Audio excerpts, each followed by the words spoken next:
गोवा के बाद अब हिंदुस्तान में उत्तराखंड एक ऐसा राज्य बन गया है जो अपने यहाँ पर यूसीसी यूनिफॉर्म सिविल कोड अर्थात समान नागरिक संहिता को लागू करा है। आज से उसकी अमल अपने देश राज्य में एग्जीक्यूशन शुरू हुआ है।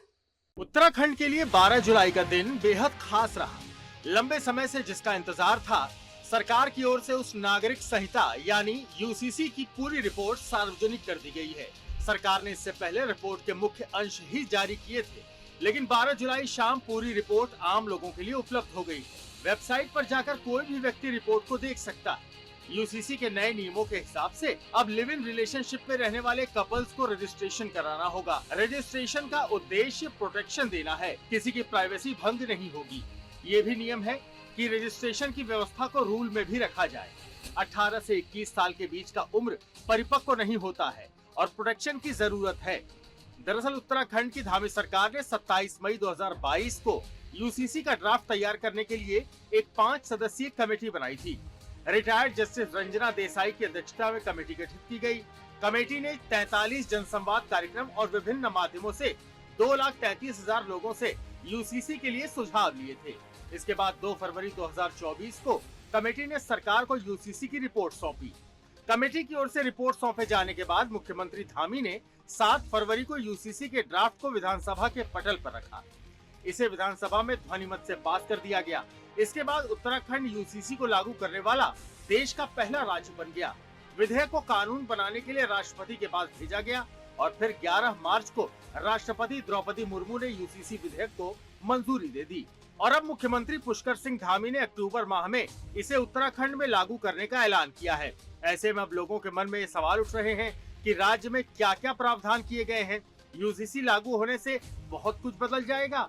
भारतीय जनता पार्टी के नेताओं का कहना है कि इससे लव जिहाद जैसी चीजों को भी रोकने में मदद मिलेगी। खासकर शादियों की बात करें तो अंतर धार्मिक विवाह, प्रेम विवाह, बहु विवाह को लेकर क्या गाइडलाइंस हैं? इससे नागरिक किस तरह प्रभावित होंगे, क्या बदलेगा और क्या नहीं, आपको विस्तार से समझाते हैं। शादी की उम्र, सभी धर्मों की लड़कियों के लिए विवाह की न्यूनतम उम्र 18 और लड़कों के लिए 21 निर्धारित की गई। अभी कुछ धर्मों में इससे कम उम्र में लड़कियों की शादी हो जाती है। विवाह पंजीकरण, शादी के 6 माह के भीतर अनिवार्य तौर पर सब रजिस्ट्रार के पास विवाह पंजीकरण कराना होगा। पंजीकरण नहीं कराने पर 25,000 रुपए जुर्माना लगेगा। समान नागरिक संहिता में पति पत्नी के लिए तलाक के कारण और आधार एक समान कर दिए गए हैं। अभी पति जिस आधार पर तलाक ले सकता है, उसी आधार पर अब पत्नी भी तलाक की मांग कर सकेगी। बहु विवाह, पति या पत्नी के रहते दूसरी शादी यानी बहु विवाह पर सख्ती से रोक रहेगी।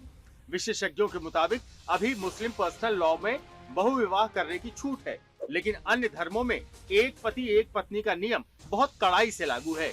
उत्तराधिकार, उत्तराधिकार में लड़के और लड़कों को बराबर अधिकार प्रदान किया गया है। संहिता में संपत्ति को संपदा के रूप में परिभाषित करते हुए इसमें सभी तरह की चल अचल पैतृक संपत्ति को शामिल किया गया है। लिव इन में रहने के लिए रजिस्ट्रेशन करवाना होगा। विवाहित पुरुष या महिला लिव इन में नहीं रह पाएंगे। इसके लिए जोड़ों को लिव इन में रहने की स्व घोषणा करनी पड़ेगी। लिव इन से पैदा होने वाले बच्चे को संपूर्ण अधिकार दिए गए हैं। वहीं यूनिफॉर्म सिविल कोड से अब कानूनी अड़चनें कम हो जाएंगी। न्यायपालिका पर कम बोझ होगा। अटके मामलों का निपटारा तेजी से होगा। लोगों में एकता का भाव बढ़ेगा। मुस्लिम महिलाओं के हाल बेहतर होगा। पिता की संपत्ति में महिलाओं को अब हिस्सा मिलेगा और गोद लेने की प्रक्रिया अब एक समान होगी।